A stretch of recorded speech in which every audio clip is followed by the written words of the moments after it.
কসবায় আইন কলেজের ভিতরে এক ছাত্রীকে গণধর্ষণের ঘটনা নিয়ে তোলপাড় রাজ্য। এই ইস্যুতে এবার কড়া পদক্ষেপ রাজ্যের উচ্চশিক্ষা দপ্তরের। কলকাতা হাইকোর্টের নির্দেশকে মান্যতা দিয়ে বুধবার উচ্চশিক্ষা দপ্তরের তরফে একটি বিজ্ঞপ্তি জারি করা হয়। সেখানে বলা হয়েছে বর্তমানে বেশ কিছু কলেজ এবং বিশ্ববিদ্যালয়ের ইউনিয়ন রুমে অপ্রত্যাশিত ঘটনা ঘটেছে। বহুদিন যাবৎ কলেজগুলিতে কোনো ছাত্র সংসদ নেই, এমনকি হয়নি কোনো ছাত্র সংসদের নির্বাচন। এই পরিস্থিতিতে কলেজ ও বিশ্ববিদ্যালয়ের ইউনিয়ন রুমগুলি বন্ধ থাকবে। বিশ্ববিদ্যালয়ের ক্ষেত্রে রেজিস্ট্রার বা নিবন্ধকের কাছে এবং কলেজের ক্ষেত্রে সংশ্লিষ্ট কলেজ কর্তৃপক্ষের কাছে ইউনিয়ন রুমের চাবি থাকবে। ইউনিয়ন রুমে ঢোকার কোনো প্রয়োজন থাকলে তা লিখিতভাবে আবেদন করতে হবে।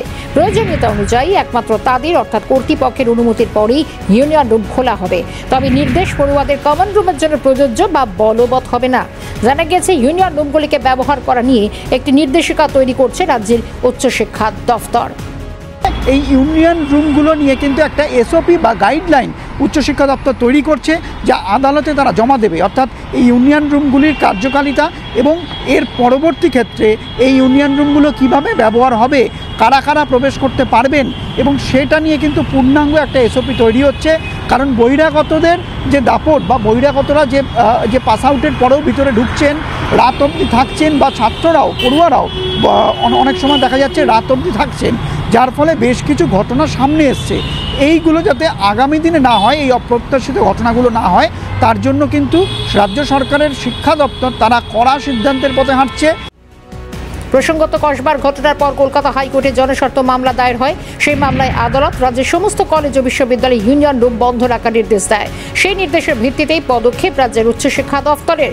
বিষয়টি নিয়ে রাজ্যের শাসক দলের ছাত্র সংগঠনের বিরুদ্ধে তীব্র আক্রমণ জানিয়েছে এবিভিপি দক্ষিণবঙ্গের রাজ্য সম্পাদক অনিরুদ্ধ সরকার। তাঁর দাবি, ক্যাম্পাসের ভিতরে ওরা এতদিন ধরে যেসব কুকাজ করেছে তার প্রমাণ লোপাটের জন্য 14 দিন পর বিজ্ঞপ্তি জারি করা হলো। এই যে শিক্ষা দপ্তরের তরফ থেকে যে নোটিফিকেশন, এটা থেকে এটা প্রমাণিত যে তারা যে অকাজ কুকাজ ক্যাম্পাসের ভেতরে করেছে তার প্রমাণ লোটপাটের জন্যই একদম এই 14 দিন পর নোটিফিকেশন জারি করেছে।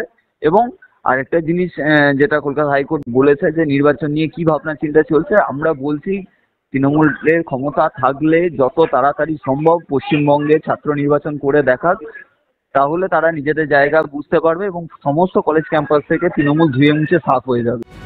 এক ইস্যুর মামলাকারী শান বন্দ্যোপাধ্যায়ের গলায় তার প্রশ্ন, বিজ্ঞপ্তি জারি করতে 14 দিন সময় লাগলো। 3 তারিখ মামলার হিয়ারিং হয়েছে, তারপরে আমরা মামলার অর্ডার কমিউনিকেট করেছিলাম উচ্চশিক্ষা দপ্তরের সেক্রেটারির কাছে। আজকে 17 তারিখ, প্রায় 14 দিন কেটে গেল।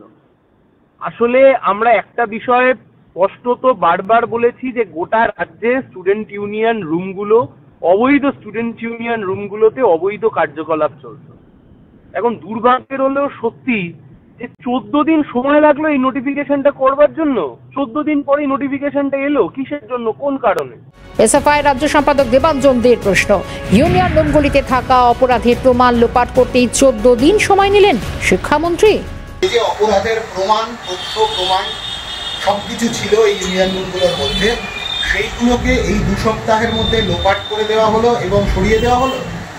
সেই জন্যই কি 2 সপ্তাহ সময় নিলেন শিক্ষামন্ত্রী? হাইকোর্টের এই নির্দেশিকা কলেজে কলেজে ইউনিভার্সিটিগুলোতে আধিকারিকদের কাছে পাঠানোর। যদিও টিএমসিপি রাজ্য সভাপতি তৃণাঙ্কুর ভট্টাচার্যের দাবি, সংগঠনের ওপর এই বিজ্ঞপ্তির কোনো প্রভাব পড়বে না।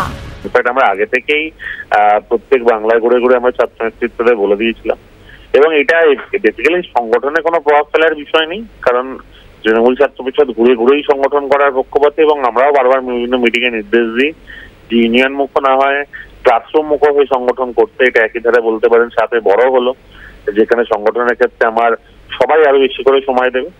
রাজ্যের উচ্চশিক্ষা দপ্তরের এই পদক্ষেপে কলেজ ও বিশ্ববিদ্যালয়গুলিতে বহিরাগতদের আনাগোনা বন্ধ হয় কিনা সেটাই দেখার। ক্যামেরায় সঞ্জীব চক্রবর্তী ও শুভময় দাসের সঙ্গে শান্তন ভট্টাচার্য, দীপাঞ্জনা সাহের রিপোর্ট, ক্যালকাটা নিউজ।